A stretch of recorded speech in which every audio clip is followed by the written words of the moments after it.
Bienvenidos al Telescopio Cósmico, un podcast sobre videojuegos y la gente que los hace. El día de hoy nos acompaña un muy buen amigo, Carlos Ramírez, quien es músico, compositor. Nos hablará un poco de todo su trayecto hacia lo que está haciendo ahorita, pero forma parte de Music Scoring Company, junto con Mike Fortu, que están haciendo música para videojuegos, para publicidad, para otras varias cosas, pero bueno, aquí tiene un íntimo lazo con el Telescopio Cósmico porque está haciendo la música para Eldritch Climb, que es el juego que estamos haciendo de este lado en Covered Wonders. Y pues nada, Charlie, estoy muy emocionado de que estés aquí, bienvenido. Muchas gracias, Cross. Qué padre siempre platicar. Llevamos unos cuantos añitos platicando intensamente, entonces tener un micrófono para platicarlo creo que siempre se agradece. Hola, soy Horlu del futuro, una vez más interrumpiendo el episodio.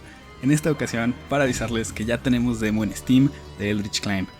Eldritch Climb es el roguelike de plataformas que estoy trabajando con un grupo súper talentoso de desarrolladores bajo el sello de Covered Wonders. Y pues bueno, nos han escuchado seguramente anunciarlo aquí en el podcast previamente.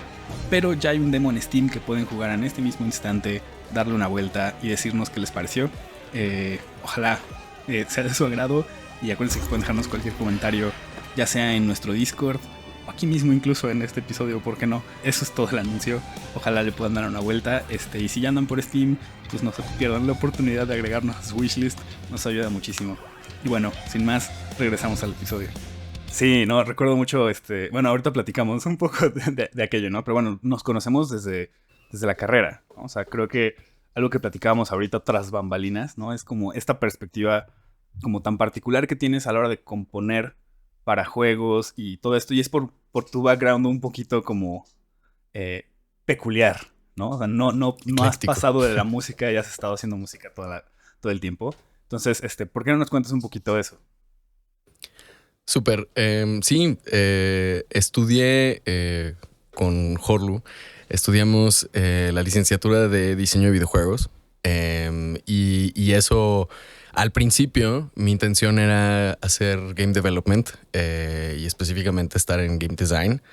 Me empezó como a interesar mucho la producción. Yo venía de producir teatro y producir eh, conciertos y más eventos. Entonces me empezó a interesar la producción en videojuegos y como que probé producción, probé project management, probé muchas cosas dentro del área de videojuegos. Y recuerdo que fue en algún momento que estábamos trabajando juntos en un estudio que se presentó la necesidad de música, ya que la persona que hacía música para esos juegos no estaba disponible o se estaba tardando mucho por otros proyectos.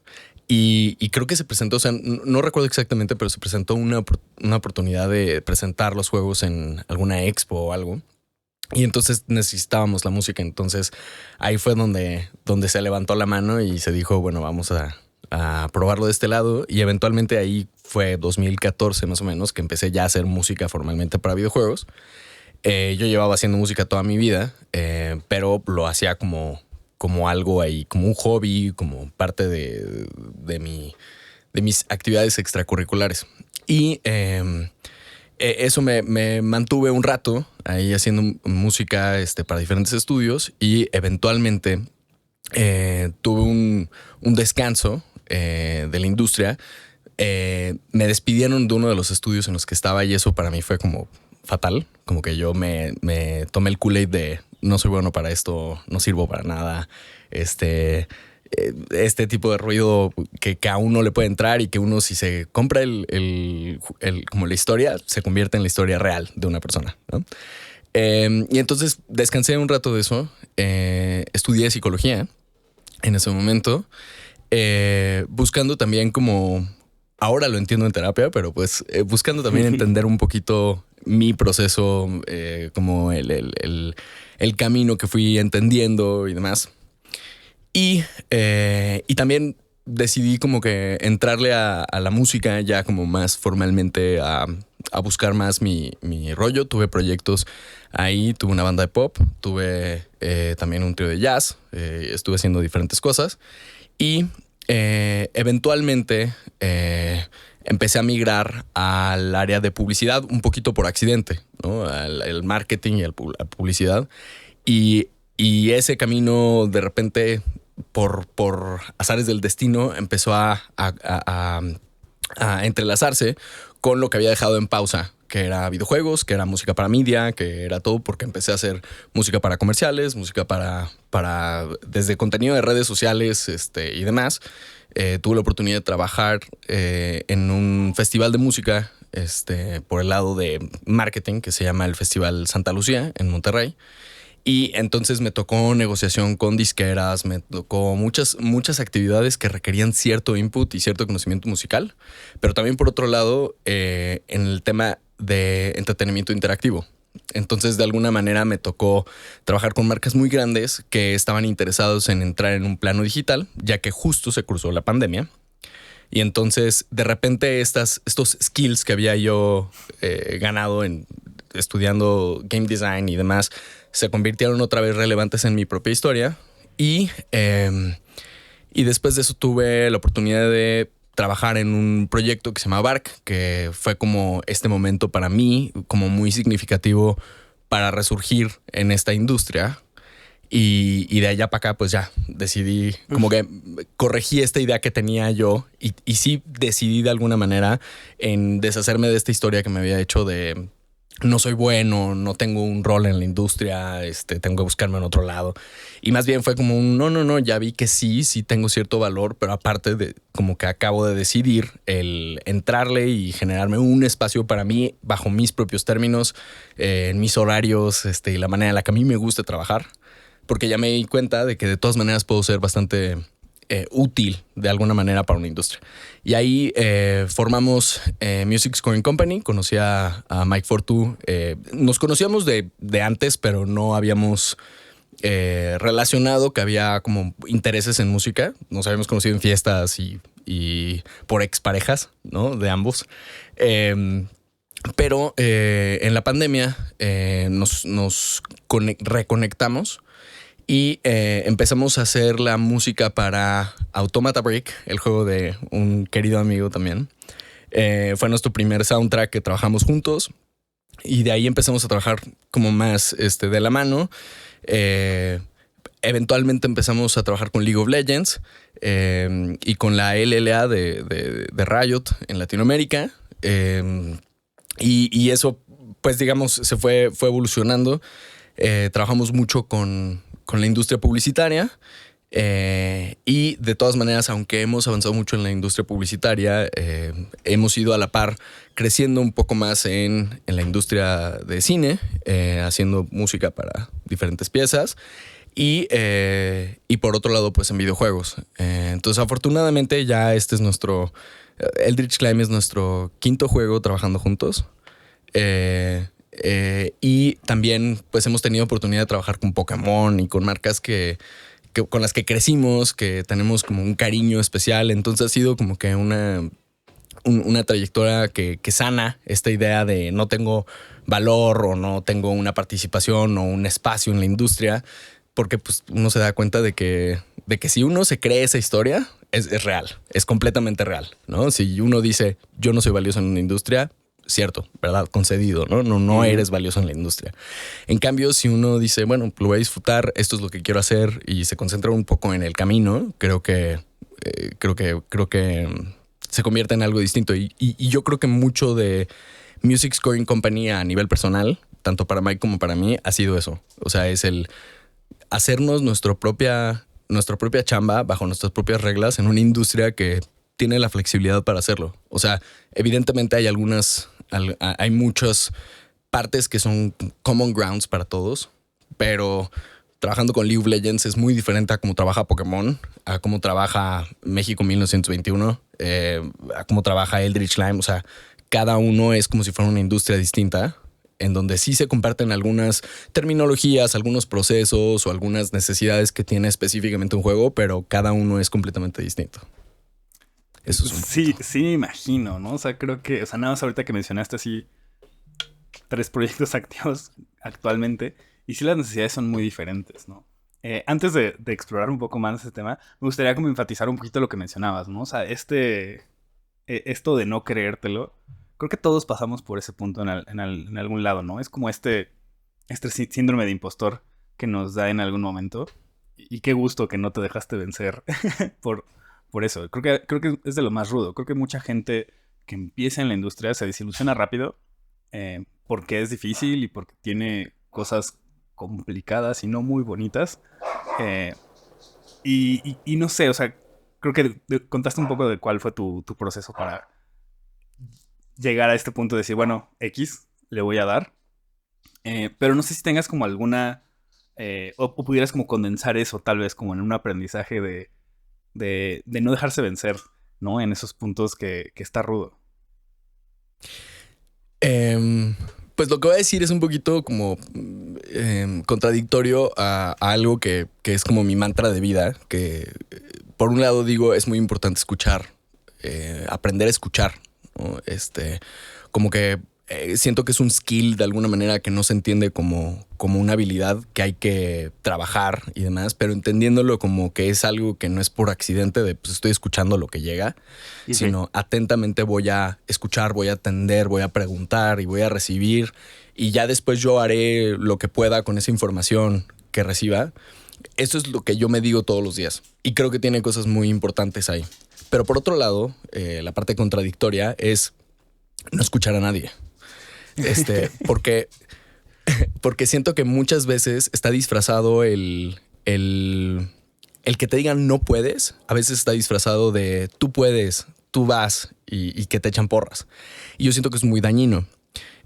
Algo que me hace entender esto es las narrativas son muy poderosas. O sea, la narrativa personal y la narrativa mediática es súper poderosa y tenemos un constante bombardeo de narrativas que son bastante tóxicas, que es tú vas a cumplir tus sueños, tú puedes y demás, que es romantizar una idea que a veces pues, siendo contador no romantizas eso. O sea, llegas y dices, voy a mi chamba, 9 to 5, cobro y después con esa lana que me gané, voy y lo gasto en lo que a mí me gusta, en un hobby, en tiempo con familia, en tiempo con amigos, en viajes, en lo que sea, ¿no? O en la casa, ¿no? O sea, el techo.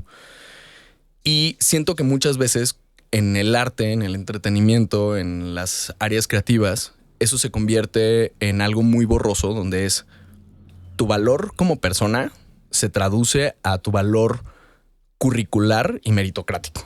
Uno, que me parece muy tóxico. Dos, cambia la manera en la que uno percibe su propio trabajo del día a día. Ahora es una necesidad existencial. Si no tengo éxito, no soy yo. Y eso me parece súper tóxico. Y tres, las porras de tú puedes conseguir tus sueños. No es cierto y no está mal, ¿no? O sea, a mi parecer, siento que no está mal el que no sea tu sueño. Es que estés haciendo lo que te gusta, me parece muy bueno. Pero si nos concentramos en esta idea de una meta, tendríamos que conocer bastante bien el territorio como para que sea tan predecible como para que saber que esa meta es realizable, pero muchas veces no lo es.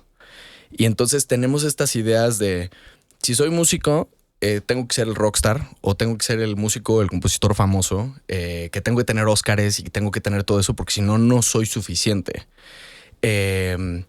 Y creo que de alguna manera eso es un error.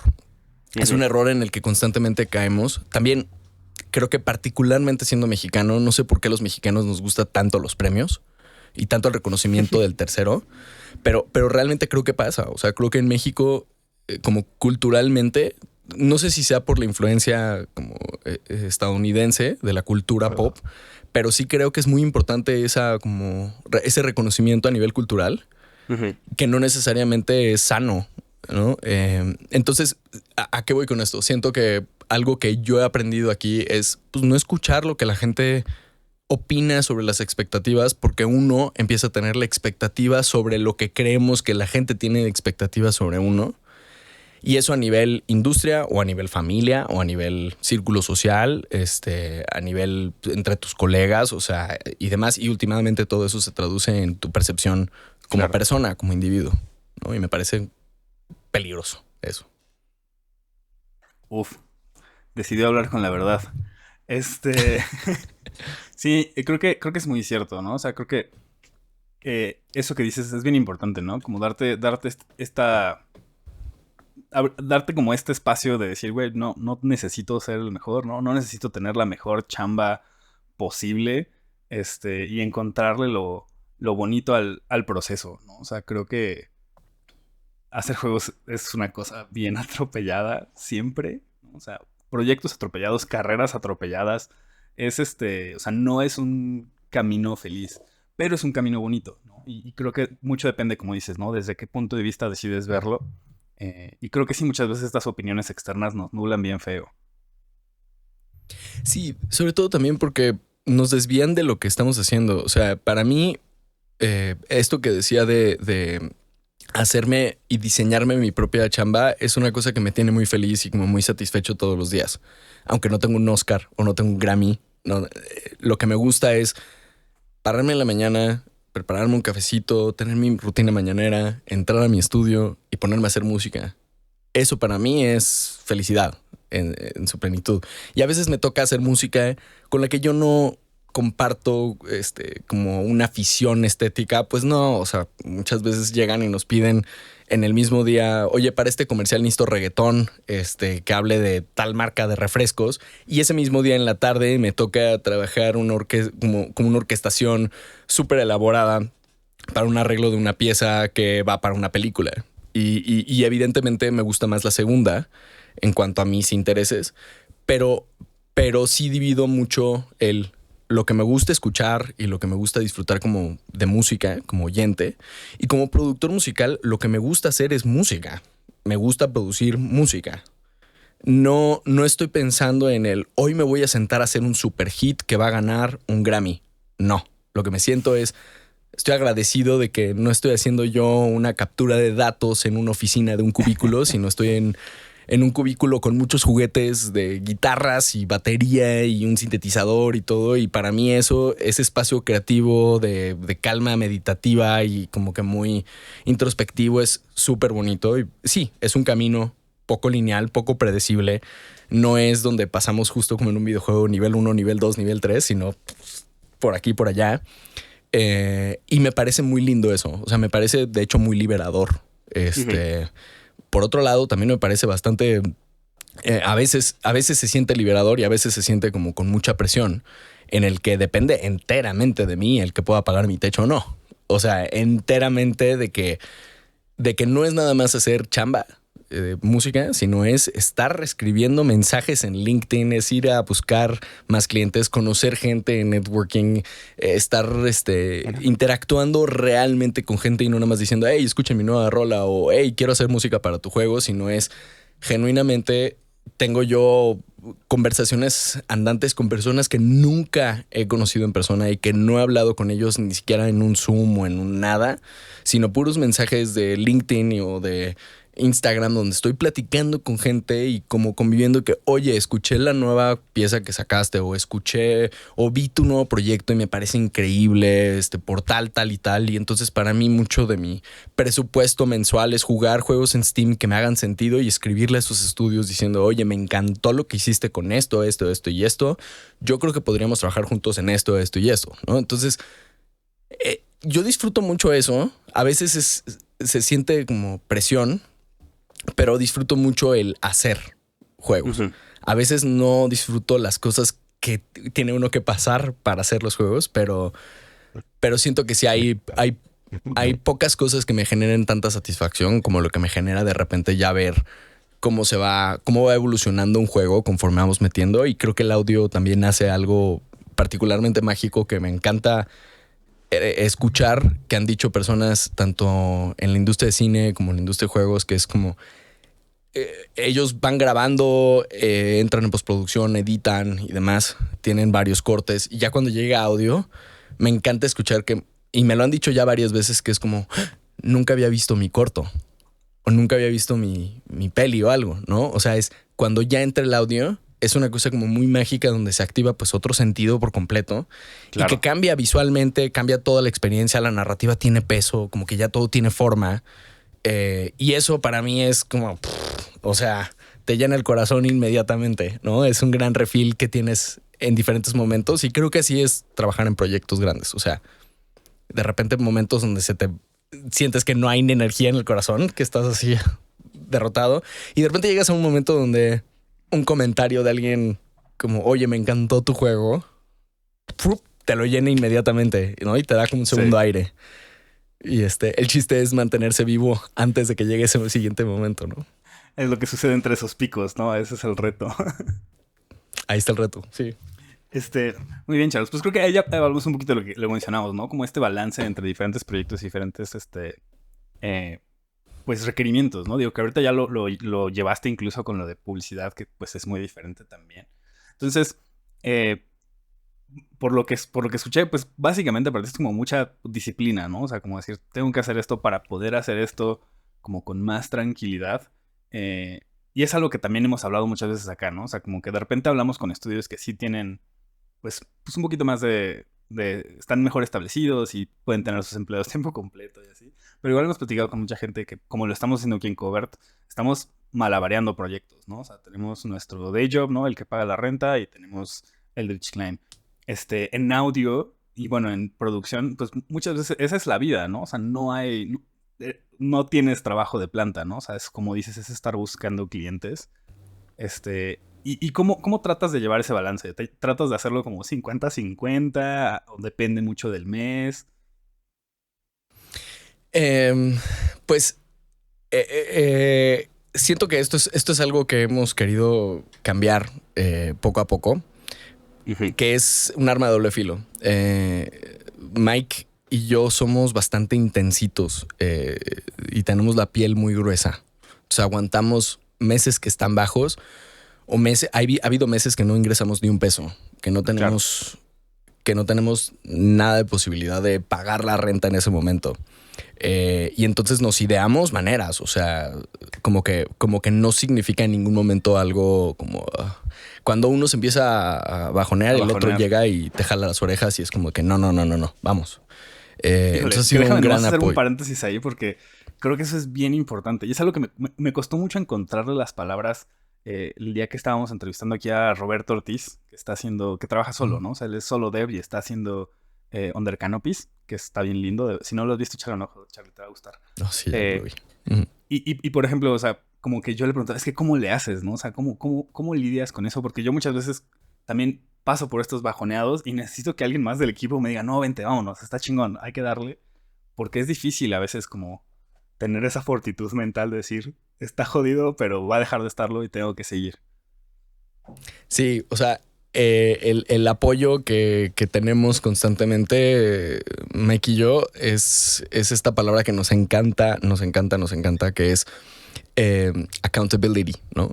Como que no siento que haya una traducción directa con ese peso de palabra en español, pero como esta responsabilidad de yo sé que esta persona no me va a dejar caer y viceversa, ¿no? Es como una sociedad realmente muy libre en el sentido de que yo sé que él va a dar absolutamente todo lo que puede en su chamba y él sabe viceversa. Y que eso también se extiende a la búsqueda de clientes y demás. Tenemos una comunicación activa, estamos hablando todo el día. Entonces eso nos permite poder decir como, oye, llegó un nuevo cliente, pero estoy trabajando esta entrega. ¿Te puedes echar tú la cotización, la propuesta y hablar con el cliente? Sí.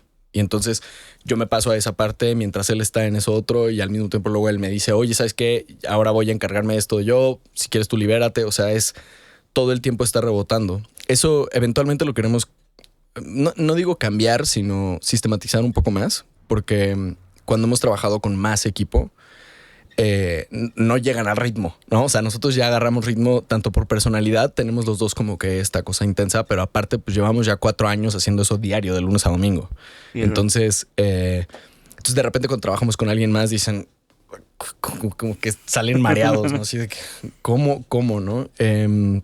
Pero desde un principio, cuando empezamos a trabajar juntos, los dos también ya estábamos muy entrenados en el sentido de malabarear cosas. Yo tenía una agencia de marketing y él tenía una agencia de desarrollo de aplicaciones para el mundo financiero. Entonces, de alguna manera, sí, o sea, desde que empezamos a trabajar teníamos 2 chambas. Dos chambas que tenían las dos tenían condiciones de la que mencionas. O sea, no tenemos un sueldo, depende enteramente de nosotros. Entonces, como que hemos estado muy curtidos en esa área. Y sí tenemos como un cierto orden, o sea, usamos usamos metodología Scrum, aunque seamos 2, nos sirve mucho tener nuestra planeación de sprint todos los lunes. Viernes tenemos como que resultados. Durante todos los días estamos hablando y rebotando y demás. Tenemos un manejo de Trello bastante constante y bastante como, ¿no? O sea, como que tenemos un Kanban que nos ayuda a mantenernos como claros en cuáles son los objetivos. Y nos apoyamos de diferentes herramientas, pero realmente nuestra herramienta principal es WhatsApp. O sea, todo el día estamos hablando en cuanto a... tenemos un grupo de WhatsApp de él y yo, donde es como nuestro repositorio de documentos ágiles, de links, de cosas así que necesitamos rápido. Presentaciones y cosas que necesitamos estar mandando. Mucho de donde nos movemos, sobre todo en publicidad, es velocidad. O sea, en publicidad está cañón el nivel de velocidad que tienes. O sea, es una exigencia de... Mientras normalmente en un juego a largo plazo tienes pues entre un mes tal vez para hacer una pieza masterizada y todo. Obviamente profundizas muchísimo más en la estética, en conceptualmente y demás. Pero en publicidad tienes 2 horas para hacer algo de cero a máster. Fin. Y entonces tiene que ser muy ágil. Entonces hemos encontrado como que mucha facilidad en estas cosas donde puede ser comunicación asíncrona, pero muy ágil, como en WhatsApp, donde yo mando una nota de voz diciendo como, oye, hablé con el cliente y me dijo esto, necesitamos hacer tal y tal. Entonces yo ya sé que Mike en cuanto pueda va a terminar de grabar o algo, deja bounceando o exportando algo, agarra el celular, escucha y dice, ok, tal. Se pone a trabajar, me responde, o sea, es como muy ágil eso. Y la otra cosa que nos ayuda a manejarnos también es, pues le damos prioridad a las cosas que son más, o sea, dependiendo del tipo de tareas que tenemos, pero easy wins. Me parece súper importante concentrarse en cosas que son victorias rápidas, fáciles. O sea, si tenemos una lista de 35 tareas hoy, me agarro las 5 más fáciles y digo, no me paro hasta que estén. Y en 10 minutos tengo que echármelo y ya. Y la gran mayoría de veces son trabajos súper rápido. O sea, creo que la parte más laboriosa y la parte que nos gusta como quitarnos de encima es la parte administrativa. Es la parte que más nos molesta a los dos. Entonces a mí me sirve de trabajarlo lo más temprano posible. O sea, si tengo una cantidad obscena de trabajo administrativo, de que mandar la factura o el complemento del pago de la factura, el estar molestando al cliente de que ya págame, todo ese tipo de cosas, me despierto 1 hora antes y entonces yo a las 7 de la mañana ya estoy sentado dándole a eso, lo quito de encima y ya después con calma, pues, un cafecito y a componer y todo eso. Creo que eso es las tácticas que nos han servido. Fabuloso. Sí, siempre lo administrativo es un pain, pero pues, es parte de la vida. Y bueno, Charles, yo ahorita quería, ahora sí, abarcar un poquito de cómo es que hacen esto ustedes de una manera tan particular, ¿no? O sea, creo que ya vimos un poco de tu background, ¿no? Que tienes que pasaste por estos caminos de carrera, ¿no? Que tienes background de game design, tienes background de psicología y ahorita estás haciendo música, ¿no? Que bueno, también retomando un poco, creo que también eso es lo que te costó un poco, ¿no? O sea, para entrar en la industria, creo que también fue aceptar ese momento donde mi lugar en la industria es aquí, ¿no? Es haciendo música. Entonces, si quieres, antes de pasar a eso, ¿cómo fue ese camino? ¿Sí fue meramente como estos tropezones? Porque mencionabas este momento donde surgió la oportunidad de hacer música en este estudio y entraste ahí al rescate, pero después de eso fue el bajón, ¿no? O sea, después de eso fue el vaya y nos vemos. Entonces, ¿para ti cuál fue el momento donde dijiste, chingue su madre, me encanta el game design y todo, pero lo voy a aplicar desde la música? Cuando estaba trabajando en este estudio, tenía en el estudio que fue para mí como el evento catártico, que me hizo tirar la toalla un tiempo. Tenía un productor, el productor ejecutivo era un cuate que tenía mucha experiencia, cosa que aquí en México no hay muchos productores de videojuegos que tengan mucha experiencia. Pero este cuate estuvo en los primeros 5 FIFAs, estuvo en juegos AAA grandotes y demás, y como productor ejecutivo. Entonces el cuate tenía un recorrido y un callo fuerte, y aparte alemán. Entonces era como que súper ordenado, súper directo, como que no sugarcoat. Y entonces, igual que en el estudio en el que tú y yo trabajamos juntos, o sea, había esta onda de igual se necesitaba música para un juego grandote.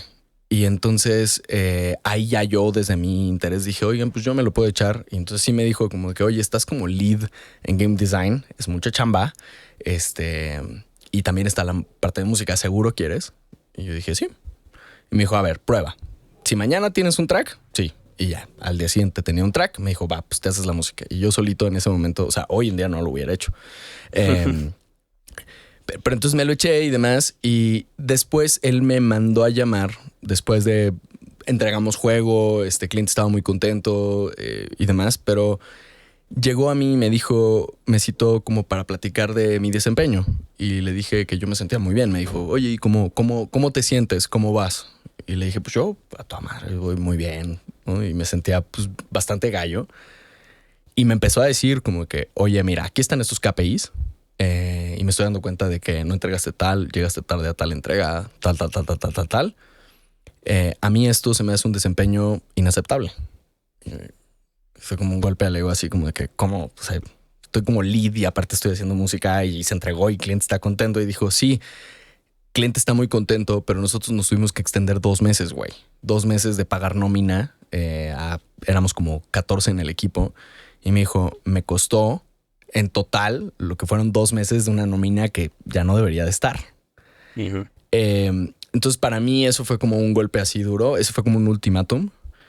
Y como 3 semanas después fue cuando me dijo, estás fuera, güey. Me dijo, quedaste muy, muy chico a la tarea. Entonces para mí eso fue como un... O sea, aparte estaba chavo. Entonces mi primera reacción era como, güey, ¿qué le pasa? ¿No? Y eso después lo fui entendiendo poco a poco, ¿no?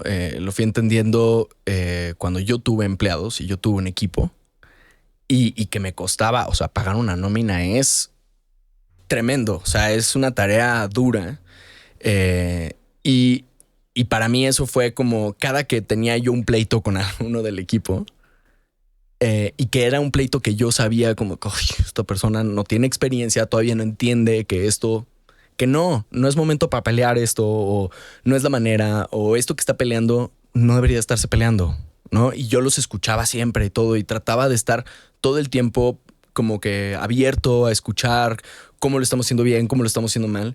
Y me daba cuenta que muchas veces es algo que trae la persona a nivel personal, ¿no? O sea, como es como, oye, sé que estás padeciendo de tal cosa acá, pero no tiene nada que ver con la chamba. Es algo que no tiene solución aquí y que está descontextualizado. Y eso te toca a ti. Pero entiendo, pensando en mi experiencia, estaba muy chavo y no lo podía entender yo. Hoy en día lo entiendo muy bien y hasta pienso, híjole, se tardaron en despedirme. Esa es la realidad. Eso es lo que pienso. Pero hubo algo en esa conversación que sí me sirvió mucho. Me dijo, oye, ¿te puedo dar retroalimentación? O sea, ya estaba despedido. Y me dijo, ¿te puedo dar retroalimentación? Y dije, sí. Y me dice, mira, en game design siento que estás muy bajo nivel. Siento que no traes el nivel necesario para estar en un puesto lead y tampoco como un junior. Trabajamos con estos otros y mira su trabajo, mira su documentación, mira sus ideas y todo. Si quieres perseguir esto, persíguelo. Y dice, y tienes muy buenas ideas que tal vez todavía no están desarrolladas, pero ahí van. Puedes desarrollarlo y te recomiendo que lo desarrolles unos 3 o 4 años y entonces busques chamba en un estudio así. Para mí eso fue devastador. Pero sí me dijo, pero en la parte musical me sorprende la velocidad y la calidad con la que trabajas. Eso sí no lo he visto en EA, no lo he visto en Blizzard, no lo he visto en diferentes estudios donde he trabajado. Y eso es de mucho valor. Te recomiendo que persigas ese camino, ¿no? Yo en ese entonces, repito, lo sentí y lo tomé como un, y este güey que se cree, claro, porque me dice qué hacer, ¿no? Y hoy en día agradezco mucho ese momento. O sea, ese momento para mí es un momento que ya en terapia lo entendí muy a fondo y es como, no, o sea, la música siempre estuvo en mí y nuevamente era algo personal mío que yo estaba peleado con la música y eso nunca lo iba a entender. Y no lo iba a entender ni en psicología, ni en game design, ni en ningún otro lado más que yo en terapia o yo enfrentándome a esas cosas que francamente eran ideas que hoy lo pienso y digo qué tontería, pero lo tengo muy entendido, que es que mis papás son músicos Y entonces en la adolescencia uno busca como diferenciarse y sobre todo porque es muy aterrador la idea de llegar a llenar los zapatos de mis papás, que aparte no son nada más músicos y son músicos muy exitosos. Entonces esta idea de tratar de ir en contra de lo que, no, yo soy diferente y todo, o sea, como que creo que también es un grado extra de complejidad. También mi papá llamándose igual, entonces el maestro Carlos Ramírez y el maestro Carlos Ramírez es, o sea, difícil, sobre todo en el medio de música clásica o música culta, es que es sumamente exigente no nomás en técnica y demás, sino en prestigio, ¿no? Entonces, como que siento que yo buscaba tener un espacio distinto no nomás en la industria, sino un espacio distinto en mi percepción de mi círculo nuclear, claro, ¿no? Entonces, como que yo llevaba tocando música y haciendo música desde niño, componía desde que yo estaba en primaria, no cosas muy bonitas, pero tenía el interés de hacer música. Y sí tengo como que varios momentos como muy claros en mi historia, en los cuales son como que ya hoy lo entiendo, tuve que pasar por esto para poder llegar a entenderlo a profundidad. Y pues ese camino, aunque no ha sido lineal, como que hoy en día, viendo para atrás, sí lo veo bastante claro. Era como muy obvio que lo que yo tenía que estar haciendo era música y ninguna otra cosa, ¿no? Pero sí me sirvió mucho hacer todas las otras cosas que hice. Me ayudó bastante para justo encontrar este punto, este espacio que sí me hace un perfil no nada más valioso hacia afuera, sino hacia adentro. O sea, que yo me siento muy orgulloso de lo que puedo aportar, ¿no? Y de cómo lo aporto.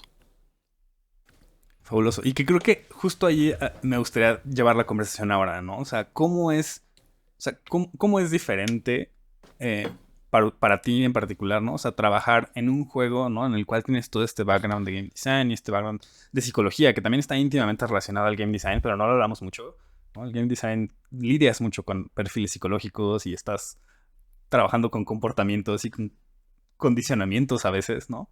Entonces, para ti, ¿cómo es esta diferencia que debe ser muy clara, imagino, entre trabajar justo con algo externo, con un corto, una película, versus un videojuego donde a lo mejor tienes como un poquito más que aportar, ¿no? ¿Qué digo?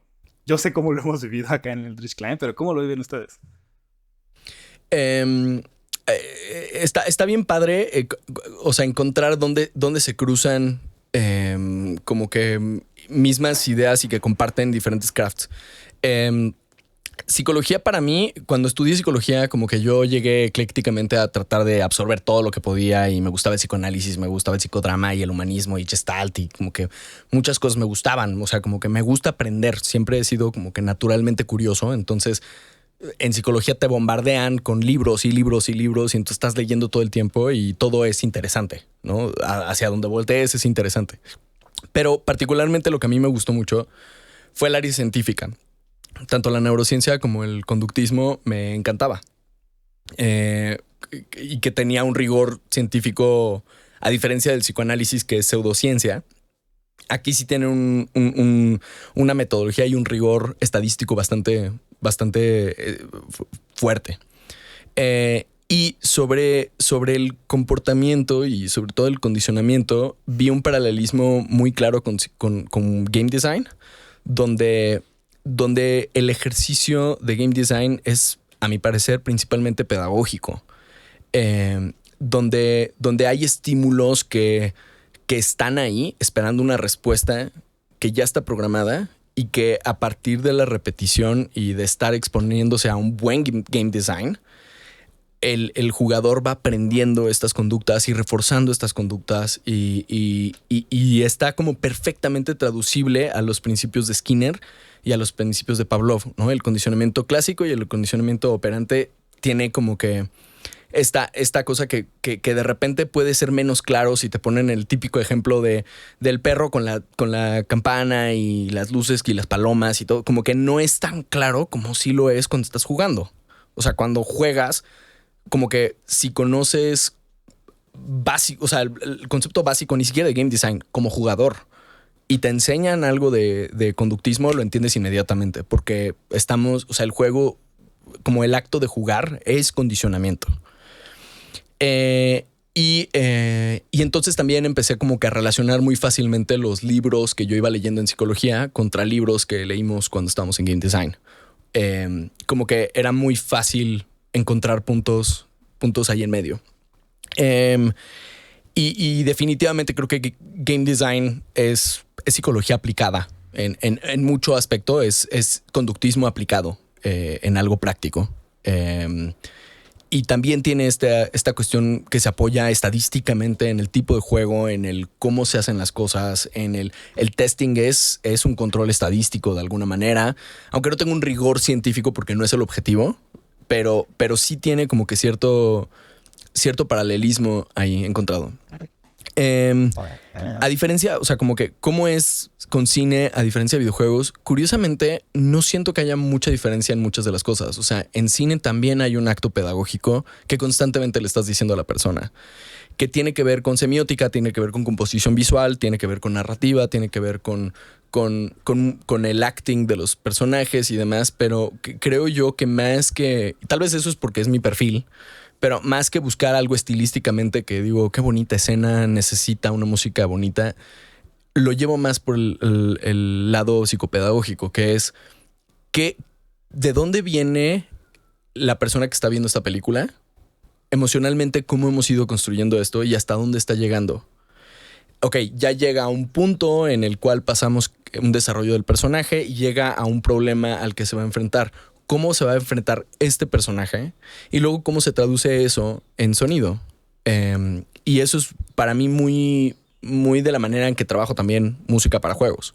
Es de dónde viene el jugador, dónde está parado el jugador y hacia dónde quiero llevarlo. Y que creo que es un poquito más honesto a que a tratar de usar un chantaje emocional de quiero que llore la gente, entonces voy a poner unas cuerdas aquí con unos legatos así y demás para que chille la gente. O sea, como que siento que eso es un poquito más componer desde el narcisismo. Y desde la otra manera, desde la otra óptica, es algo más honesto, que es componer desde lo que está compartido en la experiencia, con los demás áreas, qué es lo que se está diciendo desde la foto, los colores que se están usando. O sea, es color cálido, es una paleta como muy cozy, muy, muy rica. Y entonces me trato de ir a lo más humano posible, y ahí entra también la parte psicológica, que es qué es lo más humano. O sea, el punto más... hay un libro que me gusta mucho de Jean Baudrillard que se llama Simulacra y Simulación, que lo que habla es que los humanos tendemos a abstraer cosas, ¿no? Entonces tenemos un ejemplo que me gusta ver, es un corazón humano, un órgano humano. Se convierte de repente en una abstracción donde se va tal vez a algo como un emoji o como una seña de un corazón, y eventualmente el significado de este concepto, de esta idea, termina rebasando esa simulación a lo que era originalmente. Entonces, cuando yo mando un emoji de corazón, no se está pensando en un sistema de irrigación sanguínea, ¿no? O sea, como que no se piensa en un órgano que tiene ciertas fibras musculares. No, se piensa en algo que es cariño, que no tiene nada que ver con algo fisiológico, ¿no? Y siento que mucho de lo que se hace en la labor creativa, creo que es eso, es generar simulaciones que humanamente son compartidas. Es cómo digo algo sin decirlo, cómo transmito algo sin tener que decirle a la otra persona como, oye, fíjate que tal cosa. Y que creo que eso es lo mismo en juegos que en películas, que ¿no? En un juego no le pones o sea, bueno, muchos sí lo hacen, de que te ponen la instrucción, pero entre menos les digas y más les enseñes y los responsabilizas al jugador, creo que de alguna manera es un poquito más honesto y es más elegante en su diseño y en la manera en la que se presenta la información. Y creo que esa economía de palabras funciona muy bien en música, funciona muy bien en música para cualquier género o para cualquier medio.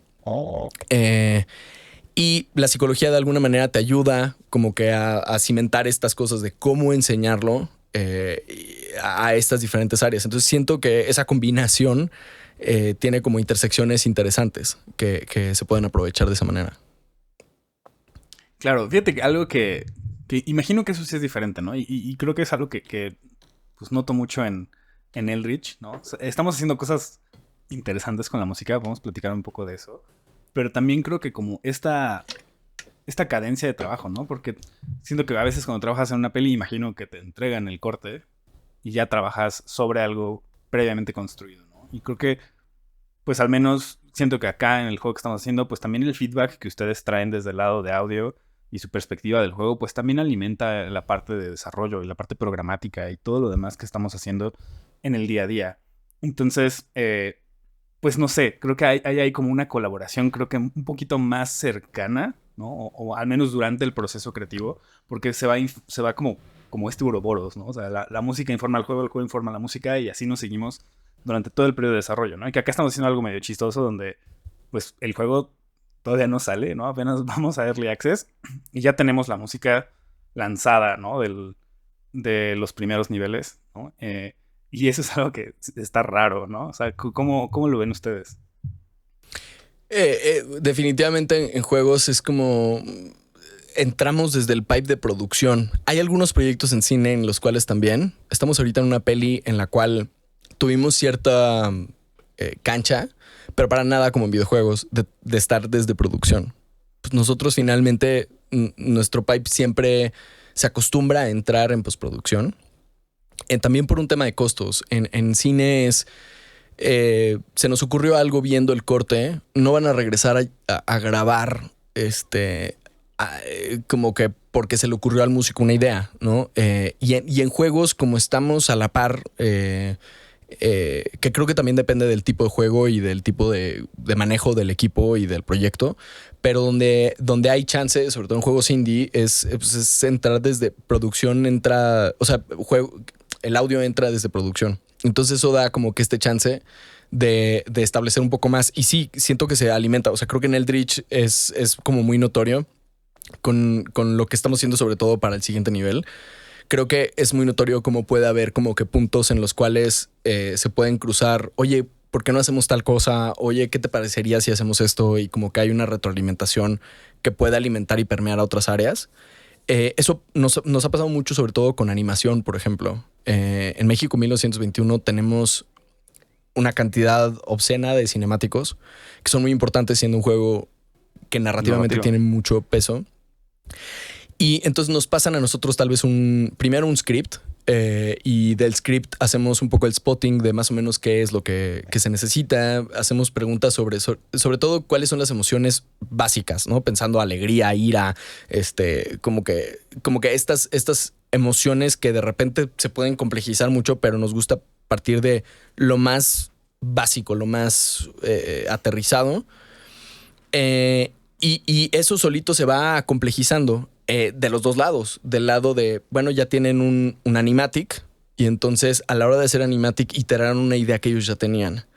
Y entonces nosotros la idea inicial que teníamos tal vez se queda corta a eso, pero vamos avanzando de la mano. Eventualmente cuando llegan a un bloqueo completo, donde ya está tal vez un corte final, nosotros ya tenemos muy evolucionada la idea, ellos también, pero a la hora de empezar a hacer la música, tal vez el ciclo de caminado choca con la cadencia que lleva la música. Entonces, ahí la tarea no es ajustar, es decidir, ¿no? Porque ya evolucionó la idea de dos áreas distintas sobre la misma idea base. Entonces, ahí ya lo importante es más bien convocar una decisión, ¿no? Y es directores de juego, ¿qué onda? A ver, tenemos esto que estilísticamente cumple, pero que a nivel visual está chocando. ¿Qué queremos? Y entonces ahí nosotros nos disponemos como a facilitar la decisión, ¿no? Decimos, oye, pues mira, podemos hacer tal cosa, o la otra es animación puede hacer tal cosa. Y entonces ahí el departamento de animación levanta la mano y dice, sí podemos, y de hecho se nos ocurrió tal cosa, o decir no. Y entonces ahí es una negociación creativa, no es te toca a ti, tú arréglalo, sino más bien es oigan, hay una oportunidad de aquí creativa, ¿qué tomamos? ¿No? Entonces ese diálogo es bien bonito porque se genera algo que de repente es como no habíamos pensado en tal cosa, pero ¿saben qué? Tienen razón, vamos a cambiar esto, pues nosotros vamos a cambiar tal cosa, y eso en cine no pasa, menos en publicidad. En publicidad no hay cancha. 2 horas, como dices. 2 horas, entrégame y vámonos. Uh-huh. Sí, no, qué rudo. Y creo que otra cosa que me gustaría que platicáramos, que se nos está yendo la hora rapidísimo, Charles, es esta oportunidad que tenemos en juegos de hacer música dinámica, ¿no? Que creo que es algo que estamos tratando nosotros de explorar mucho en el Rich Climb. Y imagino que para ustedes, bueno, lo he visto, pero platícame un poco cómo ha sido ese reto, ¿no? De pensar en un track que a lo mejor no va a ser experimentado de manera lineal, ¿no? O sea, a diferencia de lo que hablabas con México 1921, que son estas unidades narrativas, ¿no? De esta es la escena, de pie a pa. Obviamente está el track de fondo cuando el jugador está explorando, pero por lo que escucho, mucho de las conversaciones giran en torno a estas escenas porque son importantes pues en el gran esquema de lo que quiere lograr el juego. Entonces, ¿cómo es eso diferente a pensar en un juego como Eldritch Climb, donde queremos que la música se adapte al nivel de dificultad, a X, Y, Z? Tenemos ambiciones que no se han cumplido. Ahorita a lo mejor nuestra versión de música dinámica está un poco chiquita, ¿no? Pero tenemos ambiciones de hacer cosas más interesantes, ¿no? Y creo que aún ese paso de, bueno, el track tiene 3 versiones, ¿no? Que es como lo que tenemos ahorita. ¿Cómo ha sido para ustedes ese reto? Pues muy interesante. Creo que es un reto en diferentes dimensiones. El primero es a nivel creativo. O sea, cuando hacemos música dinámica se tiene que pensar la música desde otra óptica completamente distinto, sobre todo en el nivel de estructura, ¿no? A diferencia de film score, que es mucho de lo que estamos haciendo en México 1921, que es más cercano a cine en ese aspecto, es yo compongo según los beats narrativos que ya sé que van a ser, que es predecible, que es de aquí a acá. Sé, sobre todo, lo más importante es sé dónde voy a terminar y sé dónde voy a empezar. Y entonces es desarrollo de cómo llevamos al jugador del comienzo hasta el final de ese beat narrativo. Y creo que acá es diferente, es cómo pienso el estado en el que está el jugador. Entonces, pues creo que se presenta el reto número 2, que es la iteración constante, rápida y con base en cómo va el desarrollo del juego. O sea, si yo ya lo probé y lo siento, como que lo siento demasiado abrumador, que creo que es algo como en Eldritch particularmente que hay que cuidar, siendo que estilísticamente es bastante grandote la orquestación. O sea, no es nada más una orquesta, sino es una orquesta, es coros y aparte es una banda de metal y es sintetizadores y, o sea, es demasiado robusto. ¿Cómo le hacemos para que haga sentido con cómo es el estado del jugador en ese momento? Y eso mismo se extiende a nos hace falta más energía, velocidad, cómo se siente, como que muchas cosas que se presentan en un reto también como en experiencia de jugador. Y número 3, a nivel nuestra sesión de nuestro DAO, es cómo ordenamos las cosas, cómo lo vamos abordando. Es muy diferente porque usamos muchas de las cosas que normalmente usamos en otros lados, o sea, en cómo mandamos los efectos, en cómo ordenamos los canales y todo, pero mi sesión tiene que estar ordenada para que yo pueda trabajar pensando en estos primeros 2 puntos, ¿no? A nivel creativo y a nivel experiencia de usuario. Es cómo desde a nivel pipeline hace sentido que mis herramientas trabajen para mí y no yo para ellas, ¿no? O sea, cómo le hago, cómo ordeno mi estudio, cómo ordeno mi flujo, con qué empiezo. Si empiezo con un sketch de piano y después me paso a hacer otras cosas, o de repente es no, porque aquí lo que marca el ritmo de cómo va saltando o cómo va escalando la montaña este personaje, tal vez tengo que empezar desde las percusiones.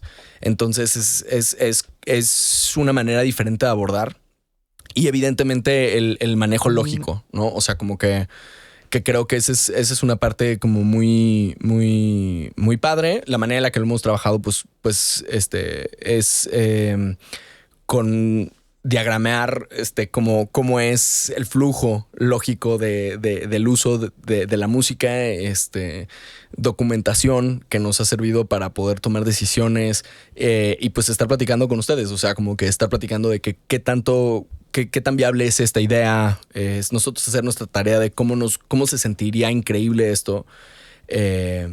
Y entonces llegar y decir, tenemos esta idea, qué tan viable es.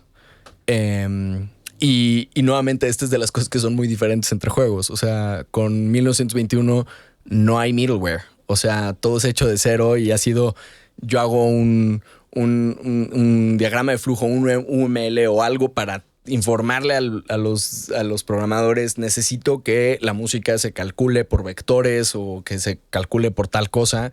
Y entonces eso es muy diferente a como lo trabajamos acá con Fmod, que es, no necesitamos que haga una automatización de este valor, que este evento haga tal o que tal cosa. Entonces creo que son retos de pensar la música diferente, pensar el ejercicio de hacer la música diferente, del resultado y de qué es lo que espera el jugador a la hora de que está jugando, de cómo suena esa experiencia. Sí, totalmente. Fíjate, ahorita me acordé mucho de ese primer documento de propuesta que nos hiciste llegar, ¿no? Cuando empezamos Eldritch.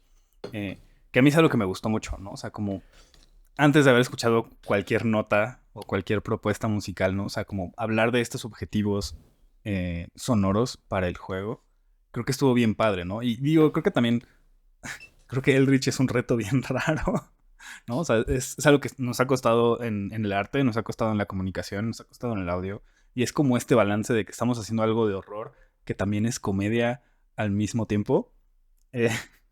Y creo que para mí ver ese documento donde hablaban sobre esta propuesta, ¿no? De cómo pensaban abordar estas dos como ejes temáticos, me ayudó mucho también a entender cosas del proyecto, ¿no? Pues nada, no tengo una pregunta, solamente es como decir, eso estuvo bien chido. Y no sé que ahí, cómo... por ejemplo, Ajá. ay, perdón, que mucho de cómo nos gusta trabajar es como que la filosofía que tenemos, sobre todo al principio pensábamos cómo incorporábamos data en Music Scoring Company, cómo empleamos metodologías creativas y como que teníamos esta idea de tener un diferenciador desde la innovación tecnológica, desde todo. Pero en un tiempo en el cual la AI y las herramientas hacen todo así y demás, empieza a generarse una cosa como tibia a nivel creativo, algo como plano, como gris. Que creo que es lo que pasa con... Ajá, sin corazón, sin entrega, que creo que ha pasado con los NFTs y como con toda la parte de innovación tecnológica. Yo lo pienso más como que alguien que está al frente de la innovación tecnológica lo puede disfrutar más que uno, pero a nivel creativo como que carece de esa profundidad que se requiere y que la audiencia y el jugador son bullshit detectors. O sea, no es como que... O sea, como que técnicamente está súper elaborada esta pieza o lo que sea y todo, pero si no tiene corazón, no tiene corazón y fin, se acabó. No iba a preguntar el jugador, oye, esto lo hicieron en tal modo y con tales compresores. No, o sea, la gente quiere que emocionalmente transmita algo. Y nos dimos cuenta que la mejor manera para llegar a eso es la conceptualización. Entonces nosotros nos damos un tiempo primero de investigar, de leer, de tratar de sacar referencias que ni siquiera son musicales necesariamente, que son justo libros o nos vamos a un museo, nos vamos a caminar al parque, o sea, como que cosas que nos acerquen un poco más a esa parte de qué es lo que pasaría con esto. Y entonces nos gusta maquetear ideas que creativamente nos acerquen a poder establecer este documento, que para nosotros es muy importante. Muchas veces los clientes, o sea, o proyectos se los presentamos y ellos como que, sí, mándame la canción y ya, ¿no? Y ya, bueno. Sí. Otros como tú sí son como de que, a ver, platícame más de qué descubriste del proyecto, o sea, y demás. Porque nos gusta entrar en la cabeza de la otra persona y construir a partir de eso. O sea, creo que es lo más importante al principio, que es lo que establece todo, cómo vamos a trabajar, qué es lo que estamos buscando, si entendemos o no entendemos la visión. Y entonces son muchas preguntas que nos hacemos a nosotros, a los demás áreas del proyecto y que eventualmente eso se traduce en este documentito que nos gusta presentar, que es justo la conceptualización creativa, de donde partimos, cuál es el concepto rector del cual nos vamos a amarrar y cuál es este statement por el cual a nosotros a la hora de hacer el ejercicio creativo de composición va a ser nuestro norte, ¿no? Y tratamos de celebrar esta idea desde una sola frase. O sea, que sea una frase que tiene un insight desde este aspecto de que es una verdad oculta, es una verdad o sea, compartida, pero no es como tangible, sino es algo que compartimos. Y creo que ahí es donde se esconde la creatividad, en encontrar los puntos en común que tenemos como humanos desde nuestro conocimiento colectivo y como que entrar a ese como mainframe creativo que tenemos todos.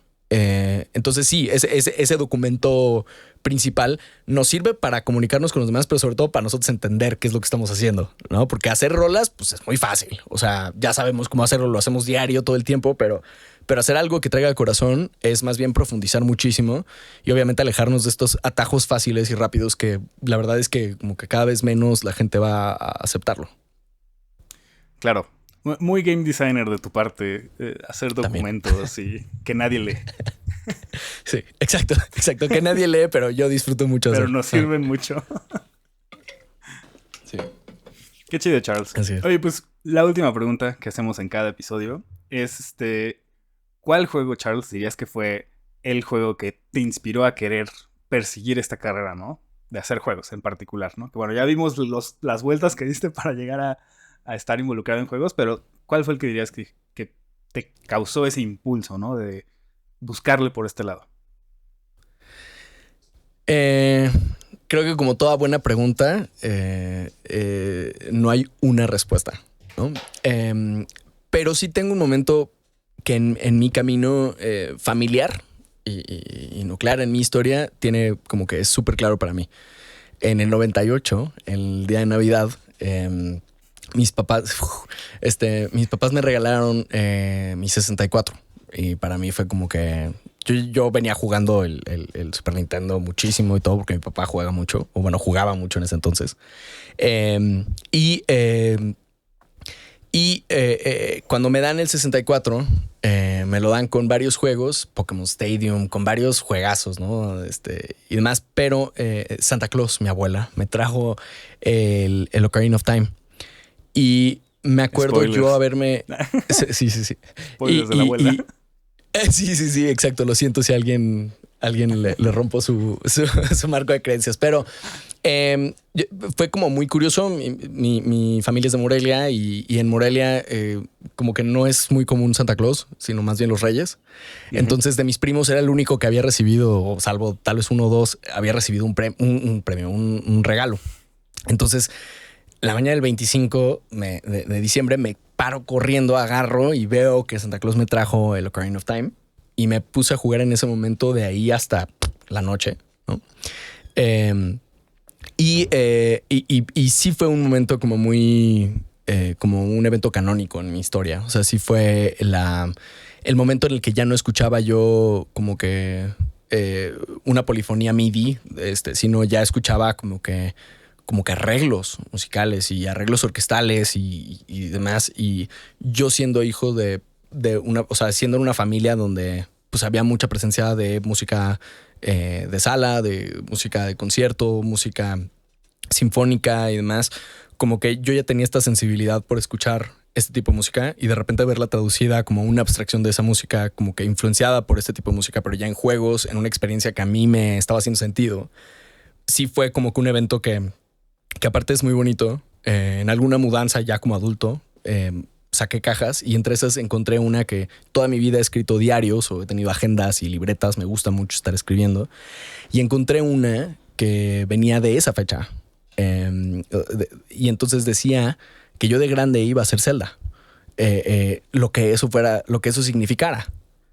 Pero ya más adelante hubo otros momentos igual de significativos, pero para mí ese fue el momento donde el Ocarina of Time, que no es mi Zelda favorito, pero sí fue ese momento en el que dije, ¿qué es esto?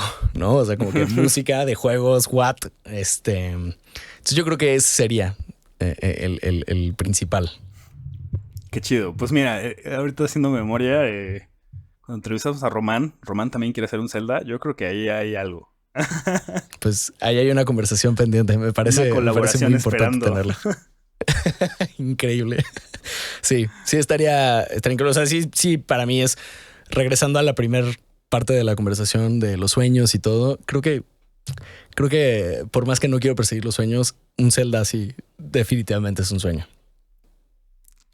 Qué chingón, Carlitos. Jorge. Pues bueno, Charles, muchísimas gracias por habernos acompañado en este episodio. Estuvo súper bueno. Se nos fue rapidísimo. Creo que nos da para más. Pero bueno, a ver si más adelante igual y estaría bueno también hablar con Mike y que nos cuente también un poquito de su perspectiva, ¿no? En este camino. Y pues bueno, no son los primeros músicos porque tuvimos aquí a Héctor Guerrero, que también es músico, pero sí son los primeros invitados hablando particularmente sobre diseño sonoro para juegos, ¿no? Y trabajando, haciendo música para juegos. Y pues bueno, fue un placer tenerlos, estamos muy contentos también en Eldritch de colaborar con ustedes. Y pues nada, no sé si tengas como algo que quieras decir para cerrar. Tenemos ya el primer EP de la música del juego de Eldritch Climb allá afuera. Creo que está bien interesante lo que se está haciendo. También se está cocinando muchas cosas alrededor de cómo vamos a ir publicando la música y cómo vamos a ir compartiendo. Entonces, pues creo que ahí hay una oportunidad de conversación padrísima que podríamos tener.